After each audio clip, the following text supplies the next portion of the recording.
Hey there, and welcome to another episode of the Sarah Renee Show. I'm your host, Sarah Renee, and today I'm going to be talking to you about how living from your values and not living based on your triggers is the key to living a joyful, peaceful life.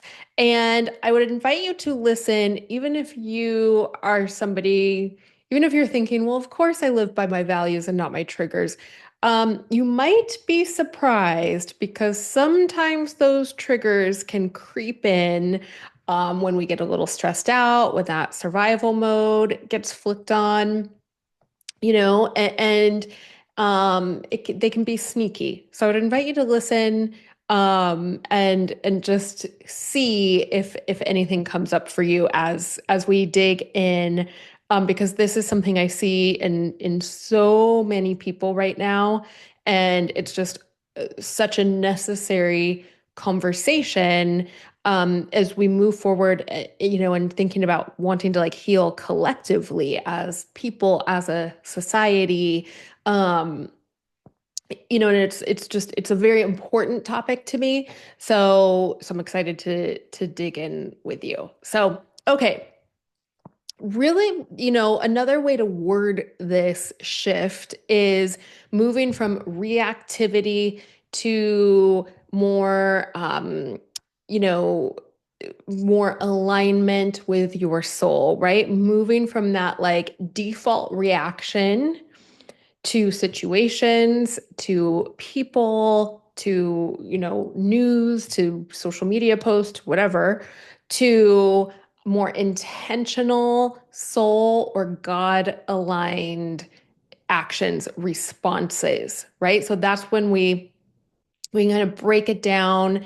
You've probably heard a conversation, I'm sure already on your path between, of like, don't be reactive, respond, like mindfully respond, so that's kind of what we're getting into. But we're going to take it one step further than just pausing to respond, because that's a really fabulous first step to start to get that awareness around like, where are you reacting? What are your triggers? Where do you just react? And so then because reacting, if you think of it, it's really living based off somebody else. When you really think about like how you're living your life, when how you handle a situation. So like maybe just right now, kind of think about a situation where you really like you really got triggered, and that you really reacted, maybe in a way that is not aligned with your values or like your best self, right? Like we all have moments where we're not our best self, myself included. Um, but when you think about that as an example, like a time that happened, somebody just like really pushed your buttons and you maybe flew off the handle a little bit, or you said something that was way more hurtful than you wanted to be, or that maybe that situation warranted. People pleasers, I'm talking to you here, because people pleasers can do this a lot. And this was my pattern for a long time of going into self-abandonment and people pleasing, and nobody knew, right? They didn't know that I was abandoning myself to please them. They had no idea. But going into that behavior and then exploding because I got so resentful, so, like tired and exhausted and worn out, and was like, how could you expect me to do this? Like, right? And the other person is shocked. They're like, what are you talking about? You could just say no, like, right? And it's like, no, I can't, all the kids, they're like, that's your stuff, right? Like, let me know if anybody's ever had that happen. Um, but that is a big one too. So if you think about a time in your life where you overreacted like that, or you just were very reactive, very sensitive, th think about like the harm that caused that relationship or added to that situation.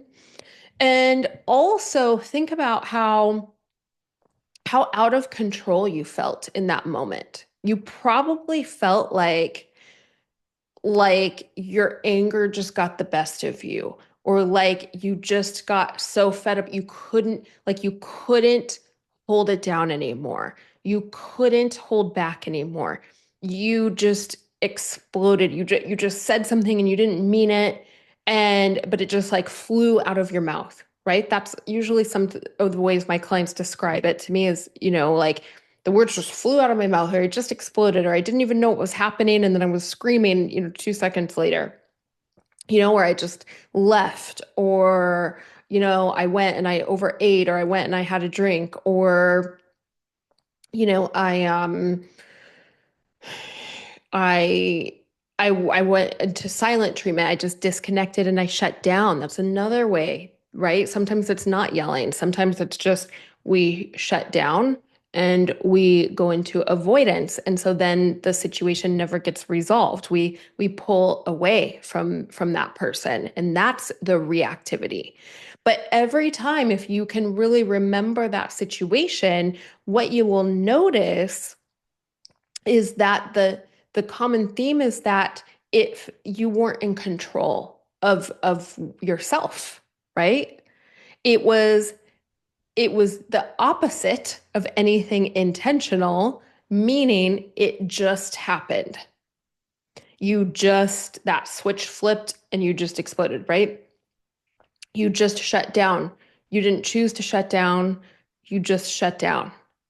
And so that's where we really want to look at like how we can so easily get disconnected from ourself when we are living in reaction, when we are living in our triggers. And a lot of people are right now. When we're living in our triggers, it um it's like it robs us from living our truth. It robs us from joy. It robs us from peace, not even because we're going around, nobody wants to be around us, because who wants to be around somebody like that? But like not even because of that, but just because it's robbing you from having that agency, from having that authority, from your spirit, your soul self. And it's not your spirit that's exploding at everybody. It's the ego. It's the wound. It's the pain point. It's the trauma. So it's not even your true self. So it's literally living your life from a place of illusion, from a place of like a mask, a deception, not even trying to manipulate people, but just from this place of pain. And it's like we carry around the pain, and that's like this, like how I'm seeing it right now in my head is like that's like this big costume covering us up, and our spirit is locked away in there, but the pain is like this like a costume of like a monster out functioning in the world, right? So if you have like the spirit of like a healer, of you know somebody who's so connected spiritually, and you tend to see people's souls, see people's truth. You've probably seen that in other people, where you can see maybe they're being this like monster version of themselves, this really, bad version of themselves, but you can see their soul underneath that, right? So that's what happens. Our triggers turn us into this thing that we're not. And and so we start reacting even when it's justified. So that's important, because I can tell you probably every person's triggers are justified, most. I mean, sure, there are some, and there are sometimes we get hyper reactive, we get hypersensitive where, probably they're not justified at that level. But if we were to trace it back to the root cause, to the root trauma, the origin event of where that trigger became developed, we could say like, oh, I get it now. Right? Like that's why it's so important to talk to one another, and to talk to one another with compassion, because you're never going to get to that root. You're never going to get to that deeper connection with somebody if you're just attacking them from your triggers and then they're in triggers and then it's just your triggers fighting. And and there's not even like a real soul level conversation going on, which we see a lot right now, especially in social media. So, um, so that is how we need to get out of this kind of trigger happy survival mode. It's a form of survival mode or a trauma loop and back into a spirit-led life, or a God-centered life, right? I use those terms, interchangeably. For me, they're the same. For me, like if I see somebody, they're living in alignment, like led by their spirit, their soul, they're going to be aligned with God, right? And then, same thing, somebody else who, you know, um, is very God-centered, they're going to just organically be living their soul essence, right? Because it's one and the same. So, and that is really rooted to live that way is you're showing up in a place that is grounded in your values. So you are responding based on your values, based on truth, and based on God's vision or your soul's higher vision for your life. That is the distinction. And that is why it brings you so much joy and so much peace and so much contentment to the point of somebody could be screaming at you. You're seeing, you're like, dude, that's just your trigger. You're not even offended. You're just like, is there anything I need to be aware of? Could this person like be violent? Like maybe, you're like a little aware of like, is this situation safe? But you're going to hold yourself to a higher level of compassion, of calm, of confidence. And that doesn't mean that you are watering down to people please, to fawn, to pretend to believe what they believe to be liked. It's not that. You can hold your conviction of your beliefs, but it is not, it is like a steady, consistent, like I said, calm, compassionate. It's like to be compassionate isn't threatening from that place. Do you see? When you're in the trigger, because it's a form of survival mode, it can feel very dangerous to have compassion. I went through a point in time in my healing from a very abusive relationship where I couldn't have, or rather, I had so much compassion because I had so much love for that person's soul.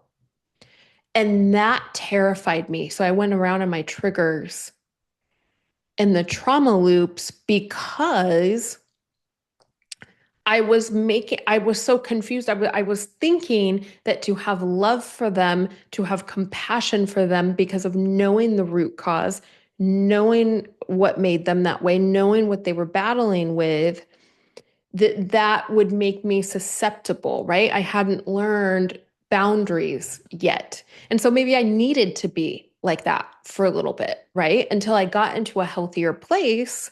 And then, like, so now I see that person through such a pure lens of love, of gratitude, of compassion. And I have very strong boundaries to keep myself safe. But there's no hate, there's no pain left. The pain was healed through my relationship with God. And the pain was not dependent on any kind of any action of that person. There's never been an apology, there's never been a responsibility taken, and it's complete. I forgave them because my pain was healed with God and transmuted, and I get to help so many other people, right? So I took that event and I turned it into something good.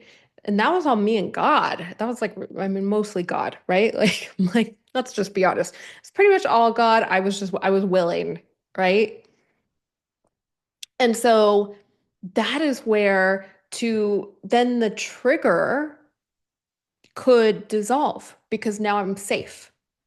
Because now I'm also in the place where I'm not going to put myself in a harmful situation thinking that that compassion or that love means that I need to put myself in harm's way, that I need to, do something or whatever maybe made it mean in codependence, right? And so then I don't need the trigger because now I am safe. So I also want to invite you to start to see your triggers in a different way. Like this isn't a conversation to vilify triggers. It's just saying that it doesn't serve us. It is actually causing like such significant harm right now. And so many people, I can see it so clearly and it breaks my heart. It breaks my heart for them to see people operating in such like good people, loving people that are operating in their trigger just like so strongly and from that place of pain. And then it's just like, they're people that I know value kindness and value love and value honor and value respect, but then their behaviors are spewing hate, pain, right? So that's what I'm talking about. People can be one person, but when your trigger is running the show, your behaviors, your words, everything that you're putting into the world is going to be rooted in pain. And so it is not going to help anyone, let alone you. Right. And so we've all seen this is kind of like when I look into the collective, right? You could all probably know one person like this. We would probably call them like a hypocrite, right? Like it's the people who are claiming to be about love, are claiming, people like who claim to be very godly. We all know that person too, right? Who claim to be about kindness and about compassion and about helping others while they're spreading hate and negativity and fear and blame and rage. And they usually are saying, like, I'm doing it because of a value.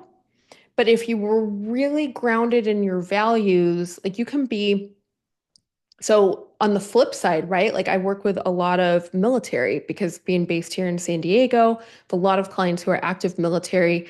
I mean, like special ops guys, Navy SEAL guys, like, you know, um, it's, and obviously I don't get to know certain things, but working with them, something that is so amazing is how calm they are, right? And any fighters like martial arts guys will tell you the same thing. They can't fight. Like they're not going to be as strong in a fight from a place of panic, from a place of um anger and from that place of trigger. That is deadly to these guys and men and women. They have to be rooted in their value. They're not going like raging the war, on the front lines, like, you know, um, from a trigger. They're very clear on their mission. They're very clear on their values, right? And so that is the difference. And of course, I mean, I'm sure there are some toxic fighters in the world, some toxic soldiers in the world, but for the most part. I just want to give you those examples so you can start to kind of get an idea in your head of the and start to identify when you can, because then, something that's really cool is then you can leave this conversation and as you go into the world, you'll be like, oh, that person, like they're just operating from their triggers right now.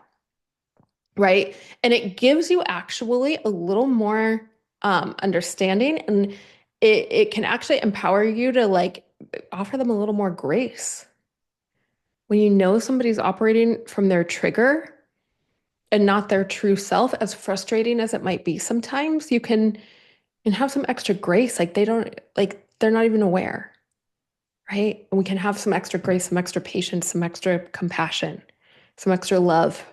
Because that is the power when you're rooted in your values, their triggers aren't going to push your buttons. You're going to be able to respond from a place of kindness, from a place of like I said, compassion, from mercy, from grace, from whatever your values are, integrity.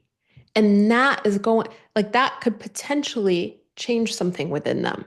Maybe not right in that moment, but the more they see you show up in that consistency and that calm and that peace, and you're not flying off the handle, you're not bouncing all over the places, and they might try to, like, try to push you, but you're not going to react.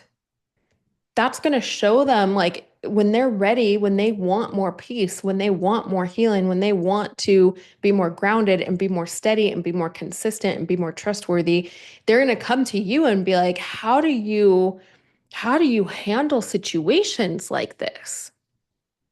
Like, that's amazing. Like, how do you keep your composure? And they're gonna know. They're gonna be like, I tried to, like, get you on my bandwagon. I tried to push your buttons. I tried to fight with you. Like, you wouldn't even react. Like, how do you do that? Teach me, So you never know. Like, a lot of times I see in my clients, and I've experienced, where the people who get the most, like, bothered by your unbotheredness tend to come and ask you for support later, or for advice.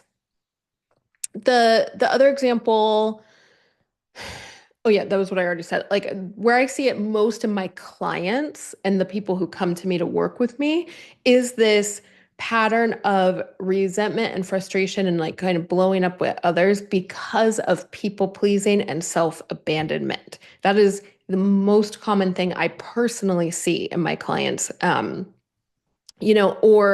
or that people pleasing to try to, like, manipulate somebody's behavior, all of that stuff that is usually rooted in some kind of trauma loop that is still operating from the trigger of the trauma loop, right? From the trigger of, I need to be liked because I'm triggered by being unliked.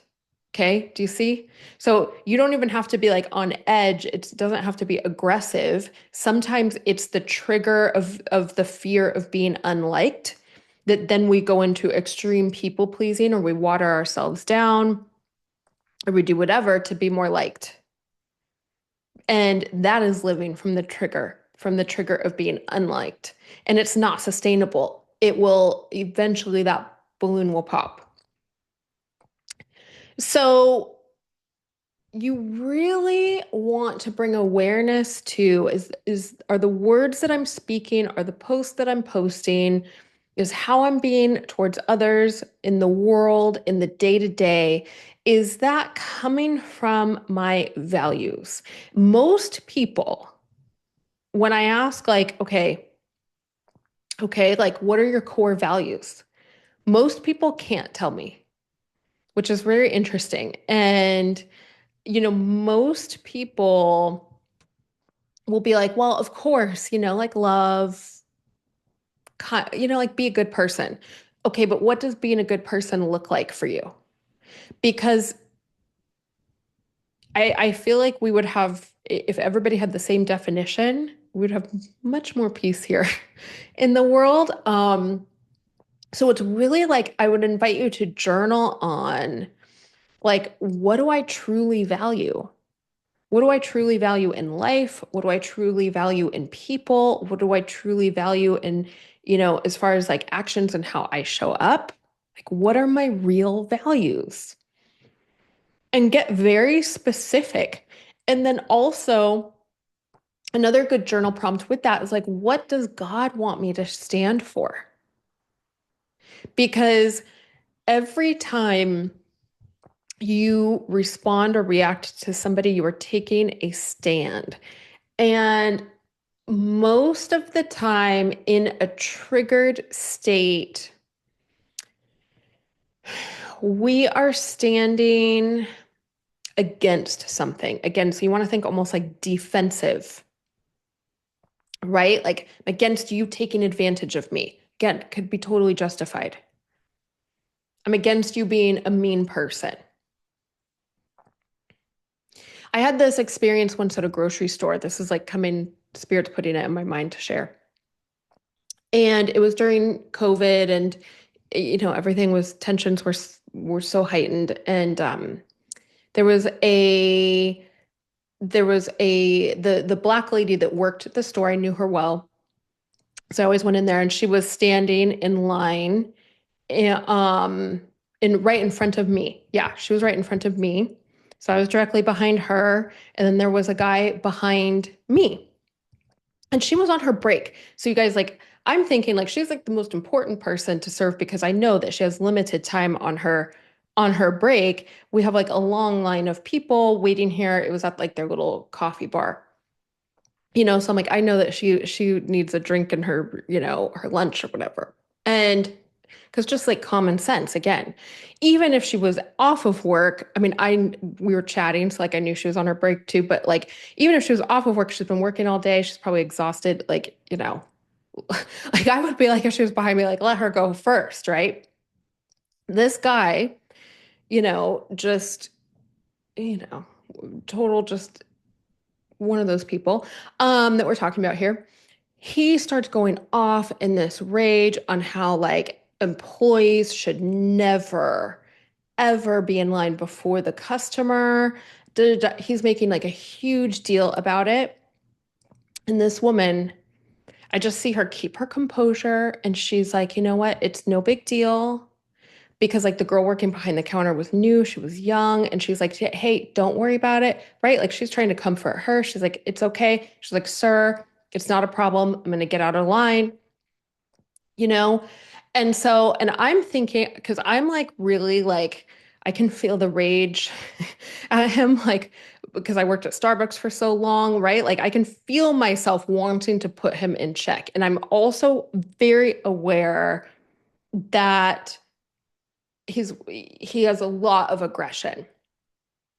So I pray, I'm like, God, what guide me in what to do, guide me in what to do, guide me in what to do. So I get to the counter and I just say, I'm gonna buy you your drink and your lunch today. And she looks at me and she's like, what? I was like, yeah, I'm gonna buy it for you. And so we ordered hers, I bought hers, and I bought my stuff. And that was it. I didn't say anything to the guy who's very annoyed with me.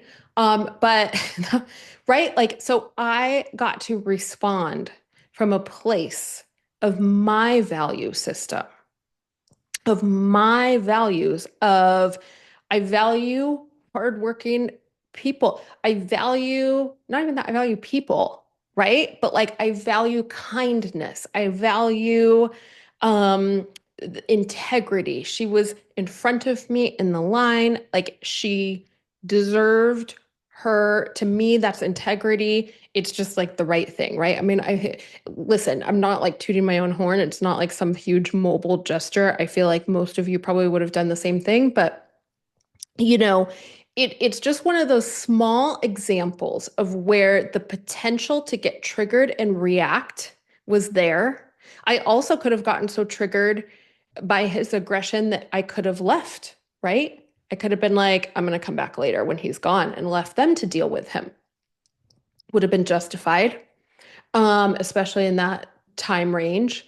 And right, but it was like, okay, no, God guided me and called me to respond from a place of my values of integrity, of kindness, right? Of generosity. And I love that lady. She's amazing. I still and we joke about that guy, we joke about that, to this day, right? So it's those little daily situations, right, are where I want you to think about and look at, like, how do I show up? Because that is when, like, right, like now her and I have this bond over that experience, right? So we have I get to share like a closeness with her when I go grocery shopping that I didn't before then. So like I get to benefit. It brings me great joy. Again, not because I did something so special, but because um we shared in that moment and both of us chose to respond with kindness instead of react to his anger.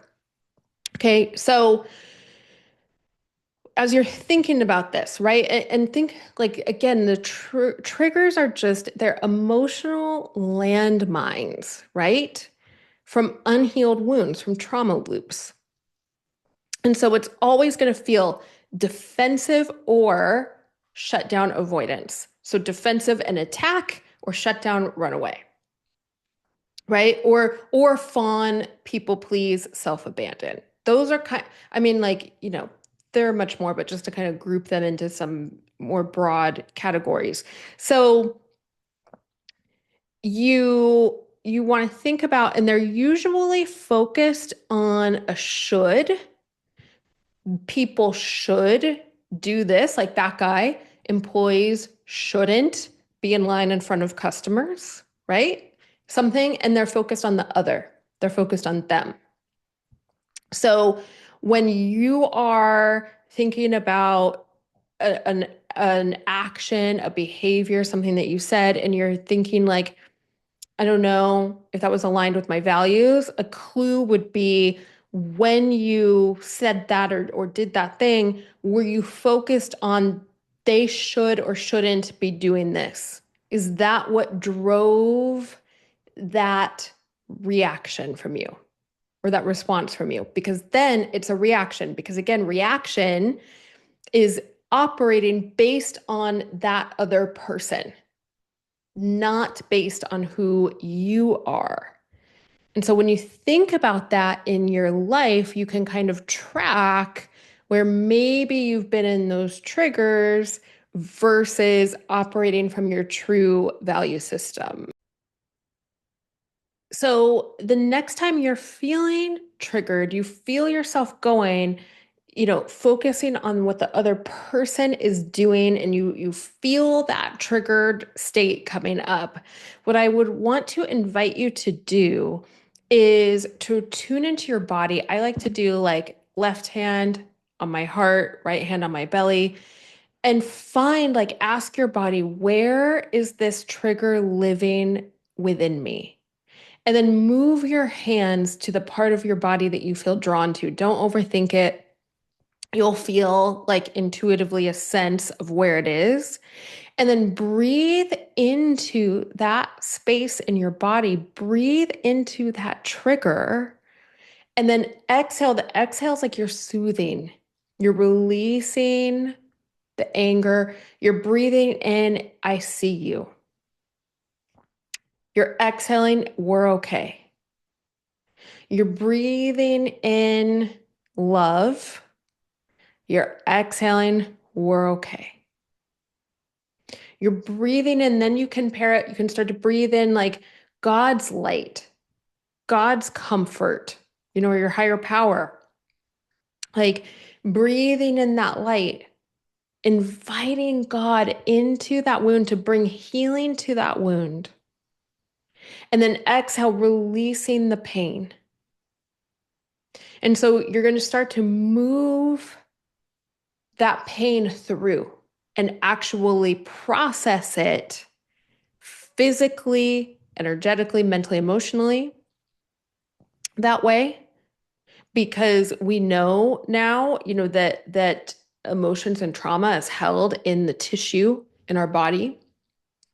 So you want to find it, you want to breathe into it, right? And then you'll start to kind of calm, start to kind of reset. Okay. Then you ask God, okay, God, how do I respond to this? How do I want to respond to this? You can do it very quickly. Like let's say you're in a conversation with a loved one and they say something and it just really gets under your skin and you're really upset. You can just say like, I need a minute. Can we just pause this for 1 minute? You can also, once you learn where that trigger is in your body, you can just automatically, you don't even have to touch that part of your body, breathe into that spot, invite God's healing into that wound, exhale, release. So you can do it in one breath. Take a deep breath, breathe into that spot. God, help heal this wound. Help me recenter. Exhale, release.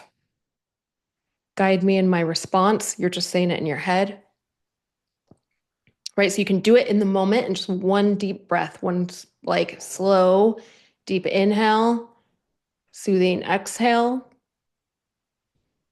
How do I want to respond? And respond from that place of truth. Even if it's I don't know where we go from here, but I know I want to work this out. I don't know how we're going to get through this, but I know I want to, or I want to try. You know, however, I mean, that's just examples, but because when you're living from your values, right? So we've focused on like what it looks like to live from triggers. When you're living from your values, you are taking your time to respond. You are responding intentionally, and you become this very consistent person. Not saying that you don't lose your personality. That's not what I mean by that. But I mean, you're not emotionally all over the map because your emotions are no longer running the show. So you respond based on who you truly are versus how you feel in that particular moment. Feeling is an emotion, not intuition. You become very clear, right? You're that person that you can just have major clarity because you're no longer being fogged and confused and thrown off by all of those triggers. You hold your boundaries. Living from your values looks like holding boundaries. And and so again, you're this unshakable person. Like people, the storm can be going on around you, and you're like, okay, God, show me what I need to know, show me what I need to do. And you're saying if one of your values is being the helper, okay, I know a lot of you that are my clients listening, I know this is a core value of yours. So you have a value of being the helper. So that informs you right there when stuff hits the fan. You can plug in like, okay, how do I show, am I safe? Am I safe to show up as the helper? How do I help in this situation? How do I show up with kindness? How do I show up and do something helpful? And so that's going to be, okay, what can I do to help? That's going to be your initial response. And so the more you start to live from your values, it's very intentional in the beginning. If you're rewiring a trigger, it can feel very slow. But the more that you do it, you're strengthening those neural pathways so that it becomes your automatic response. Okay. And the more you do that, where you're actually breathing into the trigger, you're not just trying to bypass it. You're breathing in, you're doing inner work to heal that trauma, right? You can book a session with me. We can go through and heal that trauma. That's what I help my clients with. And really digging into these triggers and breaking free from that and the anxiety and, all of that stuff from the past and, really anchoring into their soul and who they truly are. So I'd be happy to work with you and help you with that, but do some kind of inner work to heal so that you're not trying to bypass, because that's not what I'm telling you to do today. But it's just to bring awareness to it and notice like it's you're living. I'm like, I wrote a list before this, like integrity. These are some value examples: integrity, honesty, compassion, truth, love, um, honor, mercy, purpose, peace, love, being the helpful person. It could be biblical. It could be, again, maybe you're like, I just value being a good person. What does that look like?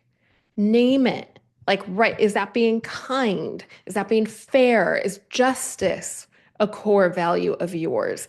Is personal interconnection, a core value of yours? Like really get clear so that you can have this kind of guideline where you're really like, you're rebuilding your foundation, not based on reactions and triggers and trauma and pain, but on your conscious, intentional value systems. It will change your life. Like this is why when I work with clients, when they do like my 3 month and my 6 month program with me, especially, like they are like, oh my goodness, like my whole life is different. Like all of my relationships are different. Like it trickles out. And this is why, because they're no longer living in reactivity. They're no longer living from the trigger, from the pain, from the wound, from the past, from the fear, all of that. They're living from their soul self. They're living from joy. They're living from their values. And it changes how they show up and it changes all of their relationships and everyone around them. It is an absolute miracle. So if you can get this today and like really bring it into your life, do this journaling, like make these shifts. I guarantee you it will change your life. It is so extraordinary and we don't talk about it enough. So, it's very important to just dig into it and journal on and meditate on and get really, really clear on it. It's really, really important work. Um, that was the other thing. Like you can't serve two masters, right? We've got to serve, we can't be serving our pain and our trauma and our soul and our God calling. At some point, we have to pick one. Can't serve two masters. I think that quote like originally is right about like money and greed and God, but we're going to use it in this context for right now because it works. Like we need to heal in order to answer our God's calling, our soul's calling. And last, I wanted to share with you this verse, Romans chapter 8, verse 5 through 6. Those who live according to the flesh have their minds set on what the flesh desires. But those who live in accordance with spirit have their mind set on what spirit desires. The mind governed by the flesh is death, but the mind governed by spirit is life and peace. When the mind is governed by the spirit, that is life and peace. That is what living from our values does. It brings us peace and joy, and it brings everybody around us peace and joy because we are much more fun to be around, right? So, um, let me know. I hope, that you got something from today. I always feel like something like little pieces come through for each of you tuning in. So let me know what stuck out for you. If you're watching on YouTube, make sure you give this video a thumbs up. It really helps me out and leave a comment if you have a moment. And share this episode with somebody that you love that could use this conversation today, especially like our highly sensitive people, anybody recovering, from addiction, from trauma, all those things, that could really relate to this. Let's spread this message and all show up maybe a little more kind, a little more loving, and a little more patient with one another. So thank you so much for tuning in. I love having you in my community, and I look forward to seeing you soon. All right, have a beautiful day. Bye.